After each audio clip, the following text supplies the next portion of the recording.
খুব স্বাভাবিকভাবেই নায়িকা শব্দটা শুনলেই আমাদের চোখের সামনে হোক বা কল্পনায় যে প্রতিকৃতিটি ফুটে ওঠে ফর্সা বর্ণের ছিপছিপে গড়নের চেহারার সাথে অসাধারণ শারীরিক অবয়ব। তবে আজ যাকে নিয়ে এই ফিচার, তিনি সেরকম কিছু নন। উল্টো তার গালে প্রাকৃতিকভাবে ব্রণের দাগ আছে, আবার খুব একটা মেকআপও নেন না তিনি। জোর করে আবেদনময়ী সাজার কোনো চেষ্টা নেই তার মধ্যে। পোশাক পরিচ্ছদও গতানুগতিক। চেহারাটাও যে খুব নায়িকা সুলভ তাও নয়, কিছুটা লাজুক এবং মুখে সবসময় সলজ্জ হাসি, ঠিক পাশের বাড়ির মেয়ে টাইপ একটা ব্যাপার। তবে অবাক করার বিষয় হলো তার এই সাবলীলতা, সরলতা, সহজতা, অকৃত্রিমতায় তাকে এনে দিয়েছে জনপ্রিয়তা। সব মিলিয়ে তিনি আসলে একজন সত্যিকারের অপরূপা। তিনি সাই পল্লবী, যিনি এই সাবকন্টিনেন্টে নায়িকার প্রচলিত সংজ্ঞাটাই পাল্টে দিয়েছেন। সাই পল্লবীর মধ্যে সবচেয়ে নজর কাড়া ব্যাপার হলো তিনি নিজে যেমন সেভাবেই নিজেকে গ্রহণ করে নিয়েছেন। তার ন্যাচারাল লুক, অভিনয় সবকিছু মিলিয়ে এমন দাঁড়িয়েছে যে নায়িকার সংজ্ঞাটাই তিনি যেন বদলে দিয়েছেন।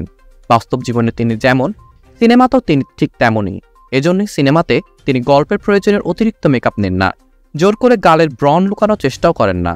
তিনি বিউটি প্রোডাক্টের পক্ষেও নন। তার কথা হলো যে যেমন সে সেভাবেই সুন্দর। যার ত্বকের রং যা হোক সেটাতে আত্মবিশ্বাসী হতে হবে। পেশায় তিনি ডাক্তার। তিনি নায়িকা হবার পর তারকা খ্যাতি পেয়েও নিজের পেশার প্রতি দায়বদ্ধতার কথা ভুলে যাননি বিন্দুমাত্র। সাই পল্লবীর সবচেয়ে শক্তিশালী দিক সেটা হচ্ছে তার আত্মবিশ্বাস।